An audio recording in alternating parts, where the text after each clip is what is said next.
क्या आप पवित्र आत्मा के साथ संगति करना चाहते हैं?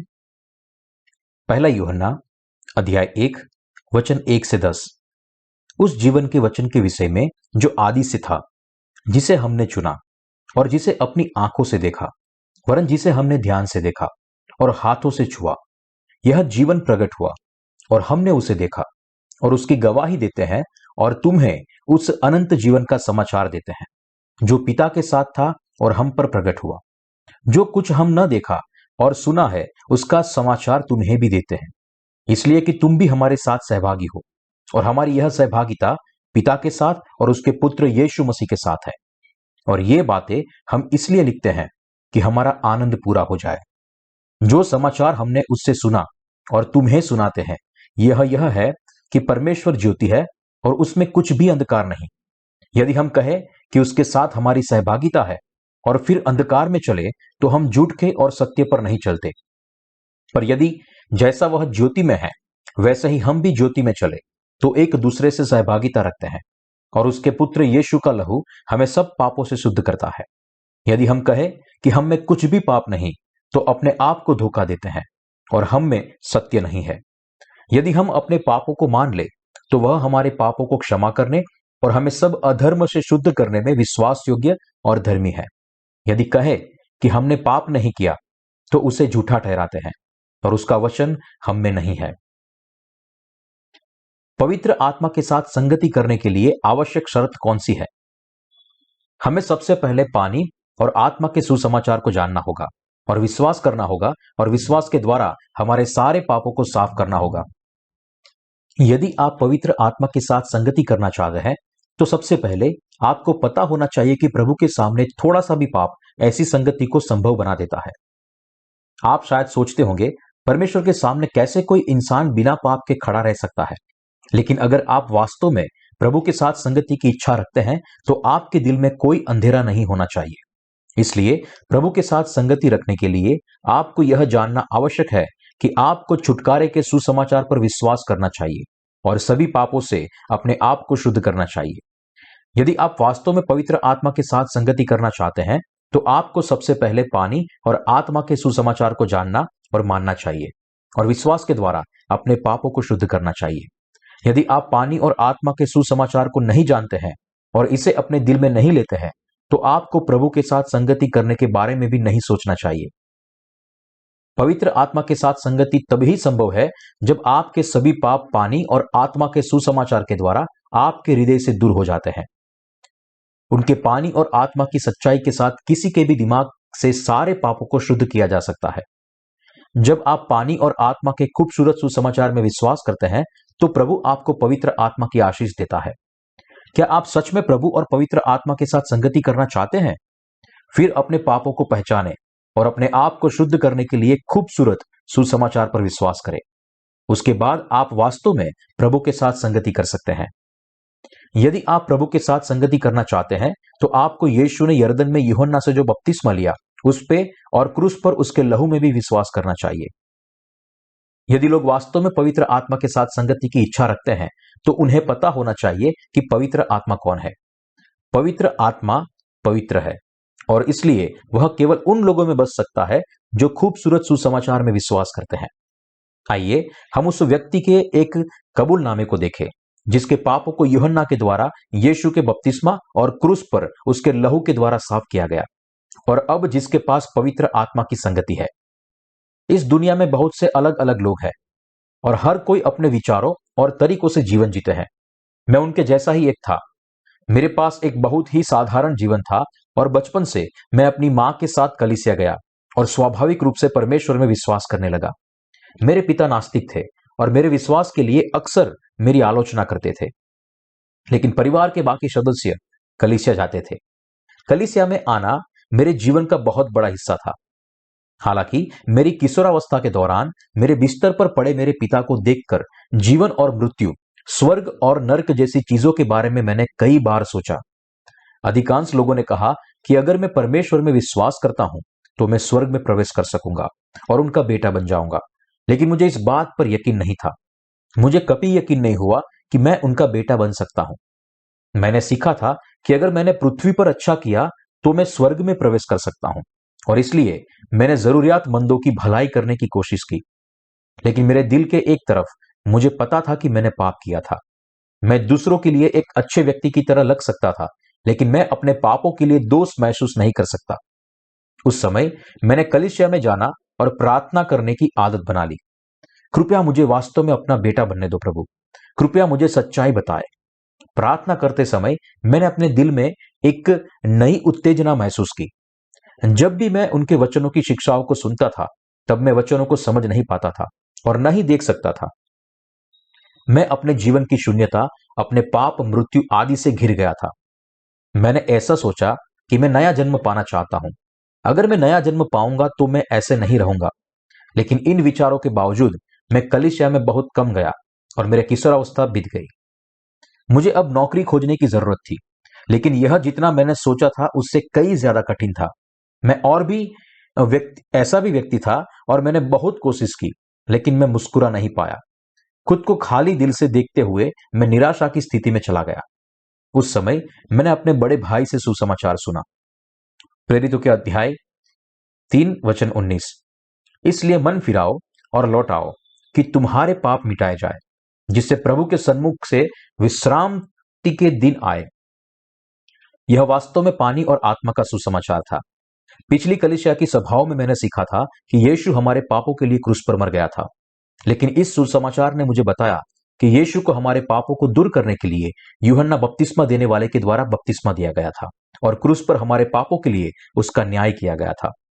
मैं जीवन भर कलीसिया गया था और मैंने परमेश्वर की संतान होने का नाटक किया था, लेकिन मैं असफल रहा। मैंने उनके वचनों का अर्थ समझने की कोशिश की थी, लेकिन मैं असफल रहा था। हालांकि मैंने पानी और आत्मा के खूबसूरत सुसमाचार को सुना और उस पर विश्वास करने के बाद मुझ में पाप और मुझे पीड़ा देने वाली सभी चीजें गायब हो गई और मेरा दिल शांति से भर गया। मैंने सोचा था कि यदि मैं केवल उत्साह के साथ परमेश्वर में विश्वास करता और परिपूर्ण उपस्थिति के साथ कलीसिया जाता तो मैं स्वर्ग जा सकता था। लेकिन परमेश्वर ने मुझे पानी और आत्मा का सुसमाचार भेजा और मेरे पाप क्षमा करोगे। उसने मुझे पवित्र आत्मा का उपहार दिया। इससे पहले कि मैं उसका छुटकारा प्राप्त करता, मुझे पवित्र आत्मा के बारे में और अन्य भाषा बोलने के बारे में नहीं पता था। मैं सिर्फ कलीसिया जाता था और यह विश्वास करता था कि अगर मैं ईमानदारी से रहूंगा और अपने कलीसिया की सेवा करूंगा तो परमेश्वर मुझे आशीष देगा। लेकिन मुझे एहसास हुआ कि मैं पवित्र आत्मा को तभी प्राप्त कर सकता हूं जब मेरे पापों को पानी और आत्मा के खूबसूरत सुसमाचार के द्वारा माफ किया जाएगा। मेरे पिछले जीवन में परमेश्वर पर विश्वास करने के बावजूद भी मैं पापी था और पवित्र आत्मा पाने के महत्व को जाने बिना गुनगुना जीवन जी रहा था।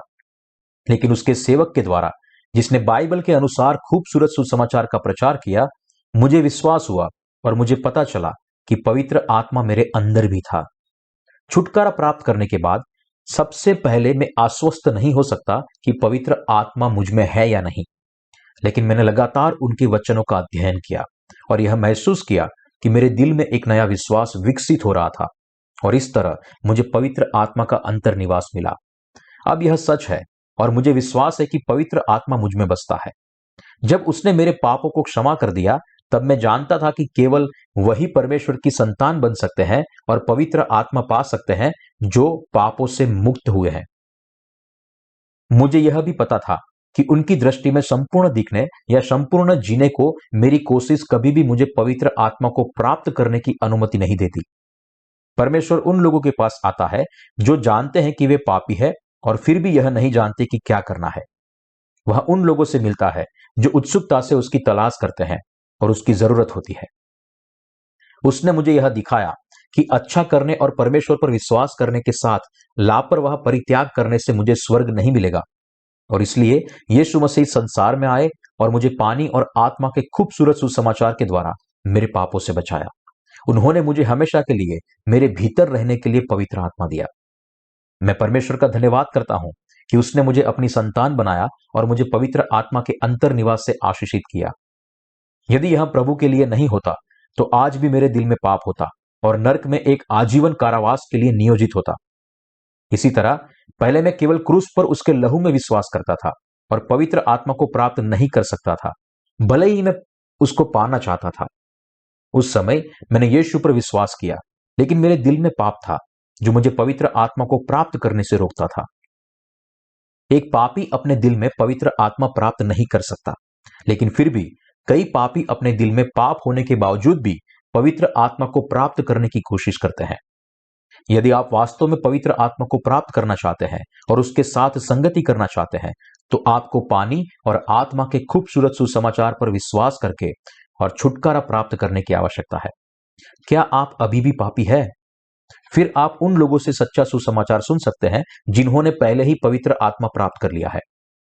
पवित्र आत्मा के साथ संगति की इच्छा रखने वालों को पानी और आत्मा के खूबसूरत सुसमाचार में एक प्यासा दिल और विश्वास होना चाहिए। कलीसिया के द्वारा केवल धर्मी लोग पवित्र आत्मा के शब्दों को सुन सकते हैं। वे खूबसूरत सुसमाचार सुनकर अपना वफादार जीवन जी सकते हैं, लेकिन पापी कभी भी सुसमाचार सुने बिना नरक के लिए नियोजित अपने शापित जीवन जीते हैं। इसलिए आपको पानी और आत्मा के सुसमाचार के बारे में सीखना चाहिए। आपको इस सुसमाचार पर विश्वास करने की आवश्यकता क्यों है? आपके लिए यह आवश्यक है कि आप व्यवस्था के धर्म से बच सके और परमेश्वर के वचनों के आधार पर खूबसूरत सुसमाचार में अपना विश्वास बनाए।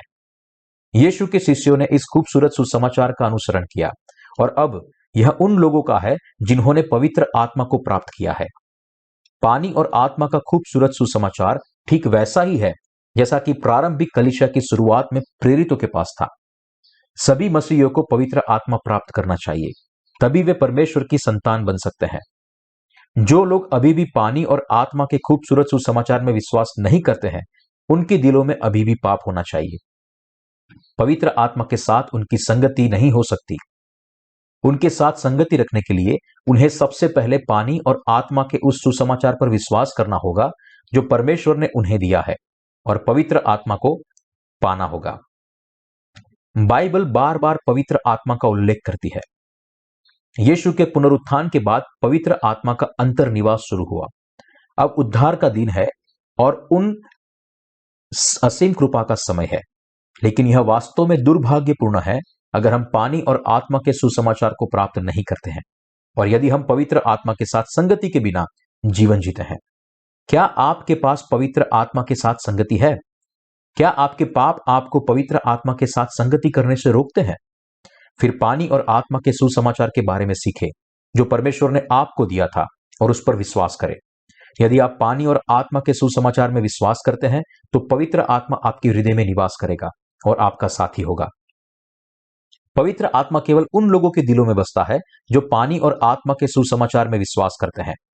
पवित्र आत्मा अक्सर धर्मी लोगों के दिल में उनकी इच्छा के प्रकट करती है। पवित्र आत्मा के साथ पौलुस की सेवकाई खूबसूरत सुसमाचार को फैलाना था। आप किसी को कैसे पहचान सकते हैं कि जिसने पवित्र आत्मा प्राप्त किया है? उसका मापदंड क्या है? मापदंड यह है कि वह पानी और आत्मा के खूबसूरत सुसमाचार में विश्वास करता है या नहीं करता। यदि व्यक्ति पानी और आत्मा के खूबसूरत सुसमाचार को जानता और मानता है, तो वह एक ऐसा व्यक्ति है जिसके पास पवित्र आत्मा का अंतर्निवास है। पवित्र आत्मा उन लोगों में नहीं है जो खूबसूरत सुसमाचार में विश्वास नहीं करते हैं। पवित्र आत्मा केवल उन लोगों में बसता है जो पाप की क्षमा में विश्वास करते हैं, जो यूहन्ना के द्वारा यीशु के बपतिस्मा और क्रूस पर के उसके लहू में मिलती है। क्या आप पवित्र आत्मा के साथ संगति करना चाहते हैं? क्या आप जानते हैं कि पवित्र आत्मा पाने के लिए और उसके साथ संगति करने के लिए आपको किस तरह के सुसमाचार को समझने की जरूरत है? खूबसूरत सुसमाचार केवल यूहन्ना के द्वारा यीशु के बपतिस्मा और क्रूस पर उसके लहू में पाया जाता है। यदि आप पानी और आत्मा के सुसमाचार में विश्वास नहीं करते हैं, तो आपके पापों को क्षमा नहीं किया जा सकता और इसलिए पवित्र आत्मा आप में निवास नहीं कर सकता। पवित्र आत्मा मांग करता है कि लोगों को उसे प्राप्त करने के लिए पानी और आत्मा के सुसमाचार में विश्वास करना चाहिए। पवित्र आत्मा पापियों के दिलों में नहीं बस सकता। यदि आप पवित्र आत्मा को प्राप्त करना चाहते हैं, तो आपको सबसे पहले अपने सभी पापों को शुद्ध करने के लिए खूबसूरत सुसमाचार में विश्वास करना चाहिए। साथ ही यदि आप पवित्र आत्मा के साथ संगति करना चाहते हैं, तो आपको खूबसूरत सुसमाचार के प्रचार में विश्वास योग्य होना चाहिए। यदि आप पवित्र आत्मा का नेतृत्व पाना चाहते हैं, तो आपको हमेशा खूबसूरत सुसमाचार से प्यार करना चाहिए और जहां भी आप जाए वहां इसे फैलाने का प्रयास करना चाहिए। पवित्र आत्मा उन लोगों के साथ है जो पानी और आत्मा के सुसमाचार का प्रचार करते हैं। पवित्र आत्मा का अंतर्निवास केवल धर्मी लोगों को दिया जाता है जो खूबसूरत सुसमाचार में विश्वास करते हैं। केवल धर्मी जो खूबसूरत सुसमाचार में विश्वास करते हैं वे ही पवित्र आत्मा के साथ संगति कर सकते हैं। वह पवित्र सुसमाचार जिसे पवित्र आत्मा स्वीकार करता है वह सुसमाचार है जो यूहन्ना के द्वारा यीशु के बपतिस्मा और क्रूस पर उसके लहू के द्वारा पाया जाता है। पतरस ने भी खूबसूरत सुसमाचार पर विश्वास किया और कहा, पहला पतरस अध्याय 3 वचन 21, उसी पानी का दृष्टांत भी अर्थात बपतिस्मा यीशु मसीह के जी उठने के द्वारा अब तुम्हें बचाता है। इससे शरीर का मैल दूर करने का अर्थ नहीं है परंतु शुद्ध विवेक से परमेश्वर के वश में हो जाने का अर्थ है। बाइबल में पानी अक्सर उस बपतिस्मा के लिए दर्शाया गया है जो यीशु ने यूहन्ना बपतिस्मा देने वाले से प्राप्त किया था। जो पवित्र आत्मा को प्राप्त करने में सक्षम है उन्होंने खूबसूरत सुसमाचार के द्वारा छुटकारा प्राप्त किया है और सभी पापों से मुक्त है। जो लोग खूबसूरत सुसमाचार में विश्वास करते हैं वे आत्मा की अगुवाई में आत्मा और सत्य से पिता की आराधना कर सकते हैं। पवित्र आत्मा धर्मी लोगों को पवित्र आत्मा से भरा जीवन जीने में मदद करता है। जिन लोगों के पास पवित्र आत्मा का अंतर्निवास है वे हमेशा प्रभु की स्तुति कर सकते हैं। पवित्र आत्मा वादा करता है कि हम परमेश्वर की संतान हैं। हम हमेशा पानी और आत्मा के सुसमाचार के भीतर और पवित्र आत्मा के भीतर रह सकते हैं। पवित्र आत्मा उनके साथ संगति नहीं करता जो खुद को धोखा देते हैं। पवित्र आत्मा पहला यूहन्ना अध्याय 1 वचन 8 में पापियों से कहता है, यदि हम कहते हैं कि हमारे पास कोई पाप नहीं है तो हम स्वयं को धोखा देते हैं और सत्य हम में नहीं है। पवित्र आत्मा उन लोगों में नहीं बस सकता जो स्वयं को धोखा देते हैं। पवित्र आत्मा पापियों को फटकार लगाते हुए कहता है, तुम यीशु के बपतिस्मे और उसके लहू के संपन्न खूबसूरत सुसमाचार में विश्वास क्यों नहीं करते? हम एक नया जन्म पाए हुए मसीही के अंगीकार पर गौर करेंगे जो पहले विश्वास करता था कि उसके यीशु के बपतिस्मा और उसके लहू के सबूत के बिना पवित्र आत्मा प्राप्त कर लिया था। यह व्यक्ति अब पानी और लहू के सुसमाचार में विश्वास करता है और पवित्र आत्मा को प्राप्त कर चुका है। यहां हमें ठीक तरह से दर्शाना है कि पवित्र आत्मा किसके अंदर निवास करता है। जब मैंने इस दुनिया में अपने अस्तित्व का कारण महसूस किया तो परमेश्वर मेरे दिल में रहने लगा। खुद को देखते हुए मुझे लगता है कि इस क्रूर दुनिया में रहने के लिए मेरी कर्तव्य परायणता परमेश्वर की लालसा के रूप में सामने आई। मैंने परमेश्वर की खोज नहीं की लेकिन स्वाभाविक रूप से स्वीकार कर लिया क्योंकि वह दिखाई नहीं देता लेकिन वह यहां पर है। बेशक मैंने अपने आप से पूछा, क्या वह वास्तव में वहां है? लेकिन यहां तक कि इसके बारे में सोचने मुझे दृढ़ता से विश्वास दिलाया कि वह सभी का निर्माता है। जिन लोगों ने परमेश्वर को अस्वीकार कर दिया वे मूर्ख लोग रहे हैं, फिर भी कुछ मायनों में मुझसे अधिक शक्तिशाली थे। उन्हें लग रहा था कि वे अपने दम पर कुछ भी कर सकते हैं और दूसरी तरफ मैं एक कमजोर मूर्ख की तरह लग रहा था। लेकिन क्योंकि मुझे मृत्यु के बाद के जीवन की आशा थी, मैंने परमेश्वर को और भी अधिक सम्मान के साथ देखा। मैंने सोचा कि क्या स्वर्ग में मेरे जैसे लोगों के लिए जगह है जो महसूस करते हैं कि उनके पास हमेशा कमी है? और उस प्रश्न ने मुझे स्वर्ग के लिए और अधिक ईमानदार बनाया। मेरे माता पिता धर्म वाले लोगों की ओर देखते थे और मेरे भाई बहन बिना किसी भक्ति के कलीसिया जाते थे। उन्हें लगा कि कलीसिया के प्रति मेरी श्रद्धा जल्द ही मर जाएगी, लेकिन उन्होंने मुझे तब तक कलीसिया जाने से नहीं रोका जब तक मैं मिडिल स्कूल में नहीं आया। इसलिए मैं कलीसिया से कलीसिया तक फिरता रहा और अंत में अपने घर के पास एक छोटी सी कलीसिया में जाना शुरू किया जब तक कि मैं कॉलेज में नहीं आया। मेरे इस कलीसिया में जाने का कारण यह था कि इसने सुसमाचार पर जोर दिया। कलीसिया का पादरी एक इवेंजलिक प्रचारक था जिसने स्पष्ट रूप से ऐसा कुछ नहीं किया जो बाइबल के शब्दों का उल्लंघन करता हो। तब मुझे अपनी पढ़ाई पर जोर दिया गया। तब भी मेरे पास धार्मिक जीवन का नेतृत्व करने के लिए ईमानदारी से कारण थे। कारण यह था कि जब लोग मेरे साथी कलीसिया के सदस्यों को गैर मसीही कहते थे तो मुझे विश्वास था कि मेरी कलीसिया सही है और मैं निश्चित था कि मैं स्वर्ग जाऊंगा। यह निश्चितता सुसमाचार पर आधारित थी। उन्होंने कहा कि पापी स्वर्ग के द्वार में प्रवेश नहीं कर सकते हैं, लेकिन अन्य चर्चों ने कहा कि उनके दिल पाप से भरे हुए हैं। मैं कलीसिया में जाने से पहले यह भी मानता था कि मेरे कलीसिया के लोग पापी थे, इसलिए इस आलोचना के बारे में मैंने ज्यादा नहीं सोचा। लेकिन वे तथाकथित इवेंजलिकल रिवाइवलिस्ट अतीत में मेरे अनुभव से अलग थे। उन्होंने कहा कि यदि हम यीशु पर सही तरीके से विश्वास करें तो हम पाप रहित बनेंगे और जो पापी है वे ही स्वर्ग जा सकते हैं। उन्होंने यह भी कहा कि यीशु ने हमें क्रूस पर न्याय दिलाया और इसलिए हम पापी नहीं बल्कि धर्मी हैं। मुझे पहले इस पर विश्वास नहीं था, लेकिन जब मैंने इसके बारे में सोचा तो यह समझ में आया। मैं छोटा था और मुझे लगता था कि अगर मैं स्वर्ग जाना चाहता हूं तो परमेश्वर मुझे केवल तभी जाने देंगे जब मैं पाप रहित बनूंगा, क्योंकि परमेश्वर पाप को तुच्छ जानता है। मेरी तुलना में इस कलीसिया की अलग अलग मान्यताएं थी और आराधना की विधि में कुछ अलग थी। लेकिन क्योंकि स्वर्ग एक ऐसी जगह है जहां केवल कुछ गिने चुने लोग ही प्रवेश कर सकते हैं, ऐसा लगता था कि इस कलीसिया में लोगों ने सही विश्वास को अपनाया था, क्योंकि कलीसिया ने यीशु के शरीर और लहू पर जोर दिया। इसलिए हर रविवार को हमने रोटी और दाखरस का सेवन किया, क्योंकि यह समारोह बाइबल के शब्दों पर आधारित था। इसलिए मैंने इसे स्वीकार कर लिया। लेकिन मुझे बाद में पता चला कि लोगों ने इसके सही अर्थ को समझे बिना ही विधि में भाग लिया। मेरा मानना था कि पवित्र आत्मा विश्वासियों के दिलों में और धर्मी लोगों के दिलों में रहता है और उन्होंने उनकी सभी प्रार्थनाओं को सुना है। इसलिए मुझे विश्वास था कि पवित्र आत्मा मुझ में भी रहता है। मुझे इतना यकीन था कि परमेश्वर मेरा साथी था और मुझे उस सुसमाचार पर कभी संदेह नहीं था जिस पर मुझे विश्वास था। जब मैं कठिन दौर से गुजर रहा था तो मैंने परमेश्वर से बात की जैसे वह ठीक मेरे बगल में बैठा हो। मुझे विश्वास था कि उसने मेरी बात सुनी जब मैंने उसे ऐसी बातें बताई जो मैं किसी और को नहीं बता सकता था। इसलिए मैंने उस पर भरोसा किया और उस पर निर्भर रहा। मैं उन लोगों को समझ नहीं सका जो अन्य भाषा में बोलने के लिए जागृति की सभा में गए थे, और मैं उन लोगों पर हंसा जो उपवास प्रार्थना की सभाओं में शामिल हुए थे। ऐसे प्रयासों को देखकर मैंने सोचा कि वे पवित्र आत्मा को प्राप्त करने के लिए इस तरह के निरर्थक प्रयासों से क्यों गुजरते हैं। पवित्र आत्मा उन पर तभी आता है जब वे पाप रहित होते हैं और हमेशा उनके साथ रहता है। उन्हें पापी होना चाहिए। उनके सारे प्रयासों के बाद भी वह उन पर नहीं आया। मुझे उन पर दया आई। मुझे लगा कि वे कितने मूर्ख हैं।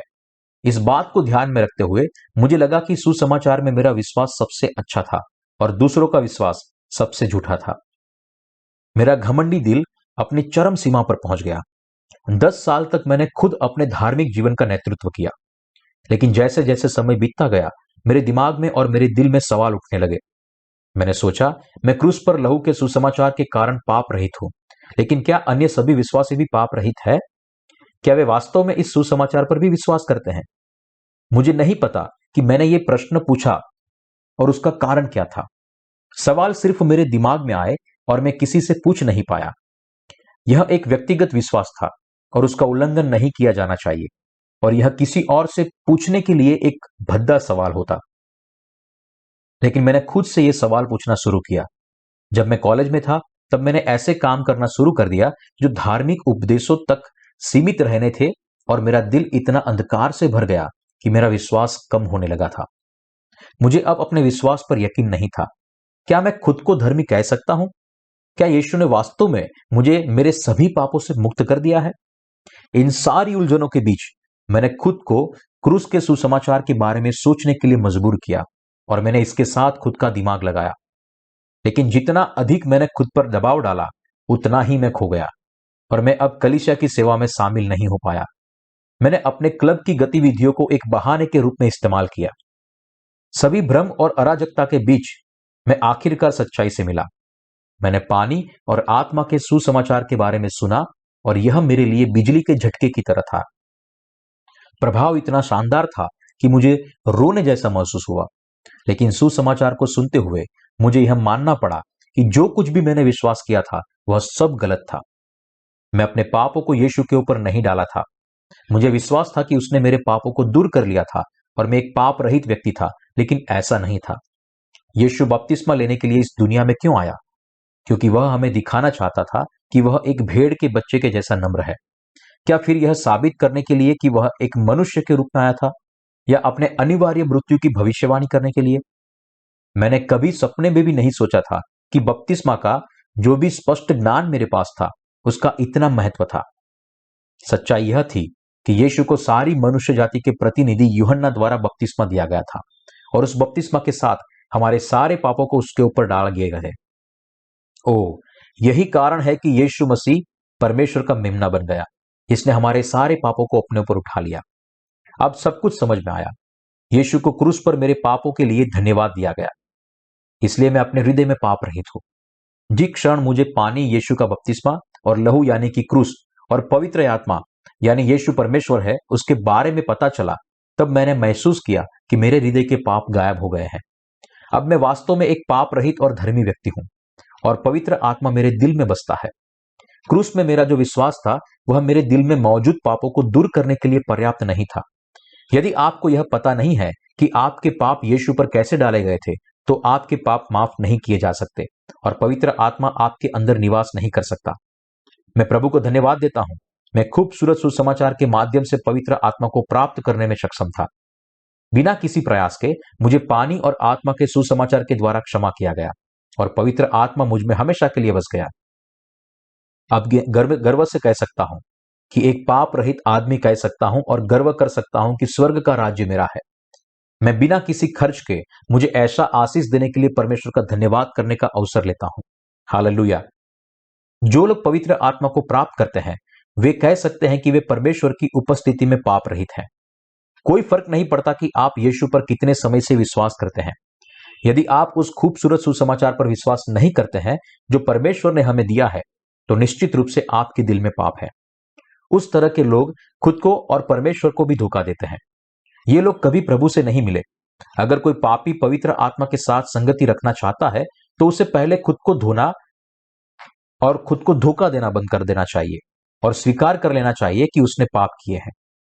तभी वह पानी और आत्मा के सुसमाचार में विश्वास करने के लिए योग्य बनेगा। जो लोग इस खूबसूरत सुसमाचार को मानते वे पवित्र आत्मा को प्राप्त करने के योग्य हैं। पापियों को पवित्र आत्मा क्या कहता है? वह उन्हें यीशु के बपतिस्मा और उनके लहू से संपन्न खूबसूरत सुसमाचार पर विश्वास करके अपने पापों के लिए क्षमा प्राप्त करने की सलाह देता है।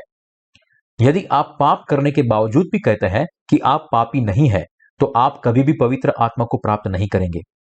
जो लोग खूबसूरत सुसमाचार में विश्वास नहीं करते हैं और कहते हैं कि उन्होंने पाप नहीं किया, वे परमेश्वर और खुद दोनों को धोखा देते हैं। पापियों को पानी और आत्मा के खूबसूरत सुसमाचार को जानना चाहिए और पवित्र आत्मा को प्राप्त करना चाहिए। तभी वे परमेश्वर के गंभीर फैसले से बचेंगे। धर्मी अपने पापों को कबूल करके पवित्र आत्मा से संगति कर सकता है। मैं उन लोगों से बात करता हूं जो पानी और आत्मा के सुसमाचार में विश्वास करते हैं और इस प्रकार पवित्र आत्मा को प्राप्त किया है। आइए हम देखें कि परमेश्वर ने धर्मियों को क्या कहा। पहला यूहन्ना अध्याय 1:9 में कहा गया है, यदि हम अपने पापों को स्वीकार करते हैं तो वह विश्वास योग्य है और हमें हमारे पापों को क्षमा करने के लिए और हमें सभी पापों से मुक्त करने के लिए है। इस वचन का मतलब है कि हम खुद को खूबसूरत सुसमाचार जो कहता है कि जब यीशु ने बपतिस्मा लिया था तब उसने हमारे सारे पापों को ले लिया और क्रूस पर चढ़ने के द्वारा उसका प्रायश्चित किया, इसे याद दिलाकर और विश्वास करके अपने गंदे दिल से पापों को साफ कर सकते हैं। धर्मी लोगों को परमेश्वर के सामने अपने वास्तविक पापों को स्वीकार करने की आवश्यकता है, तभी वे पवित्र आत्मा के साथ संगति कर सकते हैं। धर्मी को अपने वास्तविक पापों को स्वीकार करना चाहिए और खूबसूरत सुसमाचार में विश्वास करना जारी रखना चाहिए।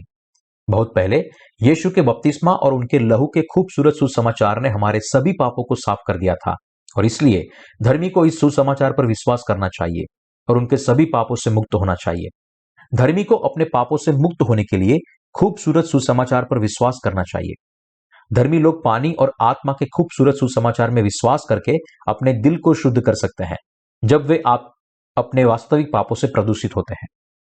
हमारे परमेश्वर अपने बपतिस्मा और अपने लहू से धर्मी के सारे पापों को साफ कर दिया है। इसलिए जो लोग विश्वास करते हैं वे वास्तव में अपने सभी पापों से मुक्त हैं।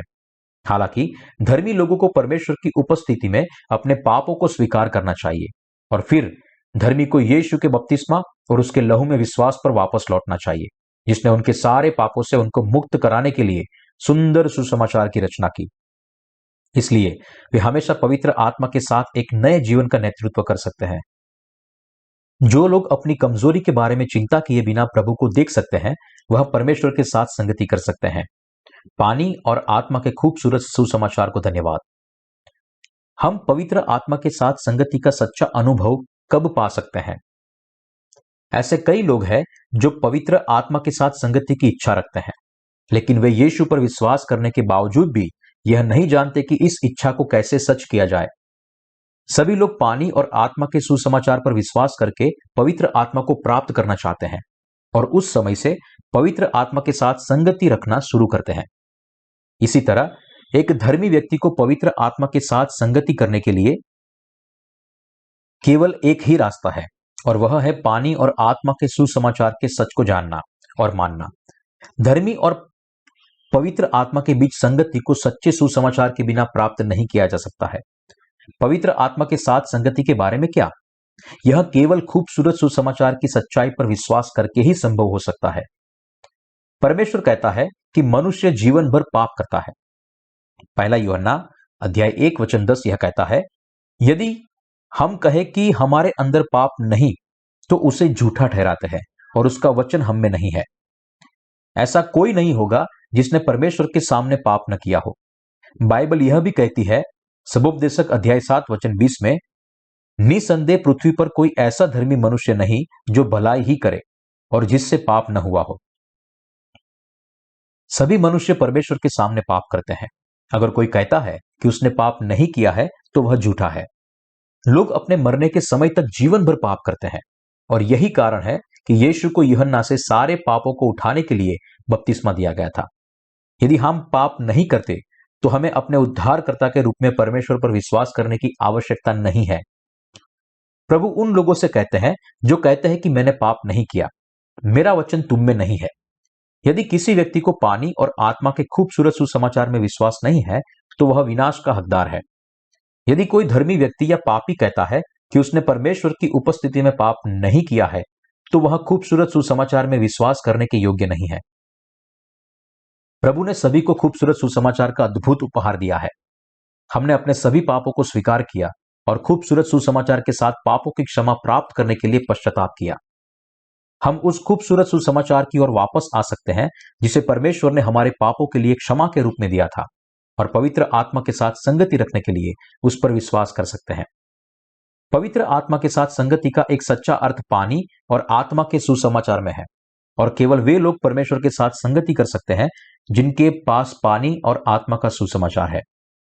आदम और हव्वा से विरासत में मिले पापों के कारण मनुष्य जाति परमेश्वर से बहुत दूर थी, लेकिन अब हम जिन्हें पाप का बीज विरासत में मिला है वे फिर से परमेश्वर के साथ संगति करने की आशा कर सकते हैं। ऐसा करने के लिए हमें यीशु मसीह के पानी और आत्मा के सुसमाचार के विश्वास पर वापस लौटना चाहिए, और जिन पापों ने हमें परमेश्वर से इतना दूर कर दिया था उसके लिए माफी पानी चाहिए। जो लोग खूबसूरत सुसमाचार में विश्वास करते हैं वे अपने सभी पापों से बच जाएंगे और परमेश्वर उन्हें पवित्र आत्मा से भर देगा। धर्मियों की संगति परमेश्वर के साथ हो सकती है क्योंकि उन्हें पवित्र आत्मा प्राप्त हुआ है। इसलिए जो लोग अपने पापों के कारण परमेश्वर से दूर चले गए हैं उन्हें पानी और आत्मा के खूबसूरत सुसमाचार पर वापस लौटना चाहिए और उस पर विश्वास करना चाहिए। तभी वे उनके साथ सच्ची संगति करना शुरू कर सकते हैं।